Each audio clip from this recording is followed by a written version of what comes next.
করব, জোরে বলেন না সুবহানাল্লাহ। এই কোরআন পড়া কি আমরা সকলে জানি? আমাদের শিক্ষার দরকার আছে না নাই? আপনাদের ইমাম সাহেব আছে, ইমাম সাহেবের কাছে সারাদিন কাজ করার পরে মাগরিবের নামাজের পরে অন্তত ঈশান নামাজ পর্যন্ত কোরআনুল কারীম পড়া শিখবেন, শেখার দরকার আছে। যদি আপনি মুসলমান হয়ে থাকেন তাহলে এই কোরআন পড়া শেখার প্রয়োজন আছে। যখন বৃদ্ধ হয়ে যাবেন, চোখে দেখবেন না, তখন মনে পড়বে, হায় রে, এই কোরআন পড়া যদি আমি জানতাম আজকে কোরআন তেলাওয়াত করতাম। মা ডাক দিয়ে বললেন, বাবা না না, তোমাকে যাইতেই হবে, তোমাকে যাওয়া লাগবে, খুব খেয়াল করে শুনবেন, তোমাকে যাওয়া লাগবে। এবার বাবার কাছে গিয়ে বলছে, তোমার কলিজার টুকরা সন্তান এই কথা বলে, সে নাকি যাবে না, তার দুই নয়নে যত সময় বাড়িতে থাকবে কোরআন তেলাওয়াত করবে, তোমার সন্তান যাবে না। বলছে, আমার কথা বলো, আমি তার বাবা হিসাবে বলছি, তাকে যাওয়া লাগবে। সন্তানরা বাবার কথা শোনা লাগবে না শোনা যাবে না? বলেন। বাবা যদি জায়েজ কোনো কথা বলে সেটা সন্তানের জন্য শোনা ফরজ। কিন্তু আজকে কি আমরা পাইকারি হারে বাবার কথা শুনি না। আবার মা ঘুরে গেলেন, যে বলছেন, বাবা তোমার বাবা বলেছে তোমারে যাওয়াই লাগবে। তবে সন্তান ডাক দিয়ে বলে, মা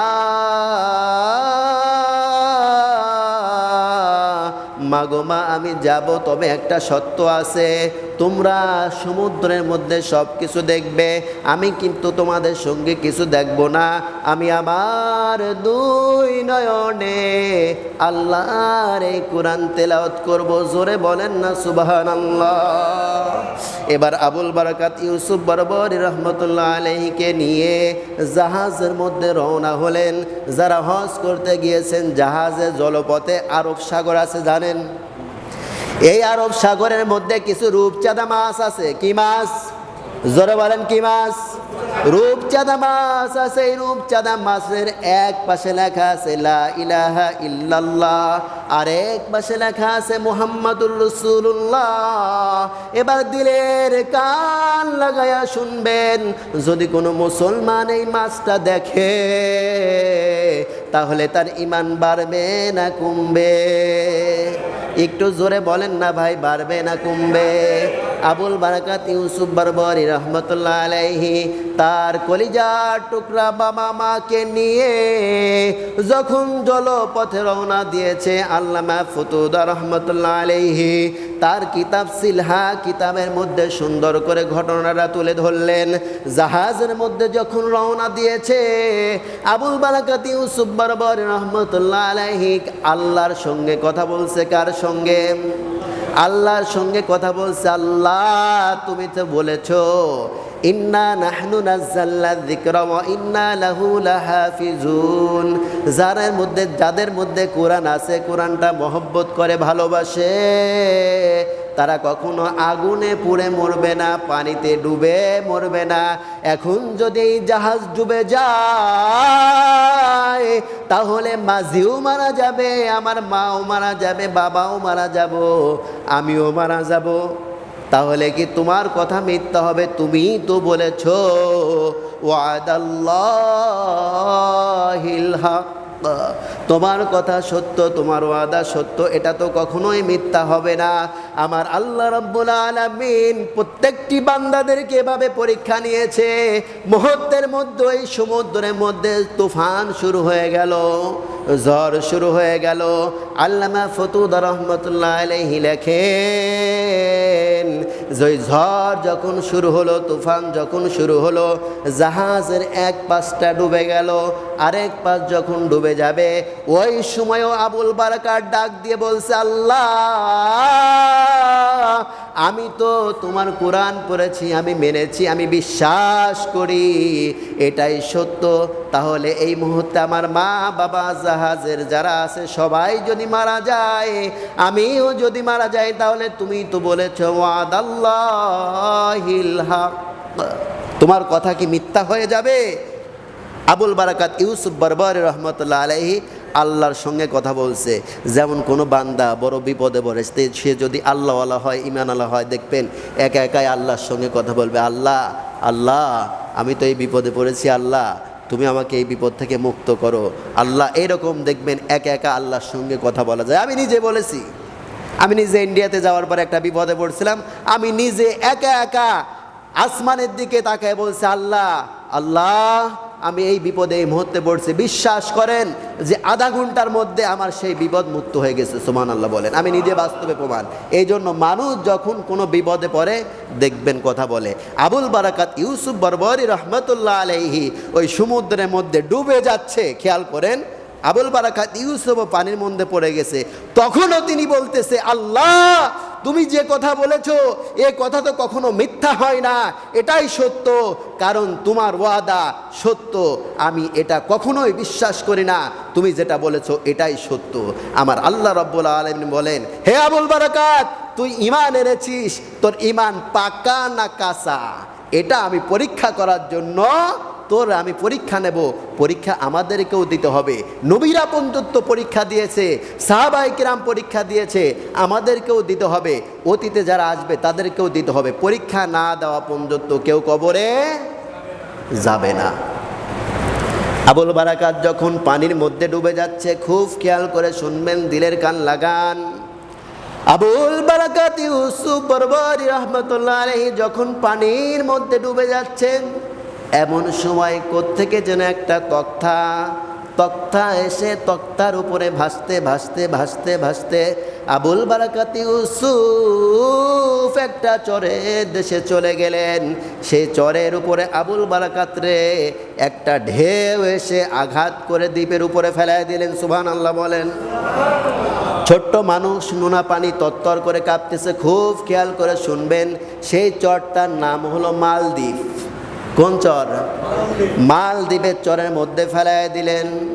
মালদ্বীপের চরের মধ্যে যখন ফেলায় দিয়েছে, আবুল বারাকাত ইউসুফ তত্তর করে কাঁপতেছে। খুব মনোযোগ দিয়ে শুনবেন, এই আমলটা, এই বিষয়টাই আলোচনাটা আমার আপনার জীবনটা পরিবর্তন করে দিতে পারে। আবুল বারাকাত ইউসুফ তত্তর করে কাঁপছে আর বলছে, আল্লাহ এটা আমি কোন জায়গায় আসলাম?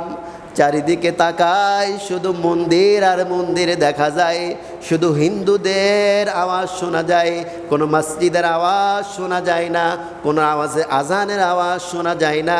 আমি আমার আল্লাহর নামে সিজদা দেব, কোন জায়গা সিজদা দেব? আবুল বারাকাত ইউসুফ শুধু আল্লাহরে ডাকে। এমন সময় দেখে একজন বৃদ্ধ লোক ঘন্টি হাতে করে ঘন্টি বাজাইতে বাজাইতে আসতেছে। সঙ্গে সঙ্গে আবুল বারাকাতের সঙ্গে দেখা হয়ে গেছে। এ বাবা তুমি কে? এখানে কেন? এখানে কি করো? আবুল বারাকাত ইউসুফ ডাক দিয়ে বলেন, চাচা আমি তো এই জায়গা নদীর পানিতে ভেসে এসেছি। আপনি কে? বলে আমি হলাম এই মালদ্বীপের একজন ব্রাহ্মণ। তুমি কে? তোমার পরিচয় কি? ও বাবা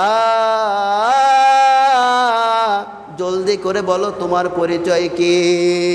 আবুল বারাকাত ইউসুফ বরবরী রহমতুল্লাহ আলাইহি বলছেন, আমার পরিচয় দুইটা, একটা হলো আমি আল্লাহর বান্দা, আর একটা পরিচয় হলো আমার নবী মুহাম্মদুর রাসূলুল্লাহ সাল্লাল্লাহু আলাইহি ওয়াসাল্লাম। বলেন সবাই।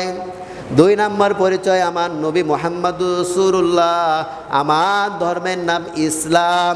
এই 3টা পরিচয় দেওয়ার সঙ্গে সঙ্গে ও বন্ধু খুব খেয়াল করে শুনবেন, মনোযোগ দিয়ে শুনবেন, এই 2টা পরিচয় যখন দিয়ে দিয়েছে, ওই মুরব্বির হাত থেকে ঘন্টিটা কাঁপতে কাঁপতে জমিনে পড়ে গেছে। এবার ডাক দিয়ে বলছে, ও বাবা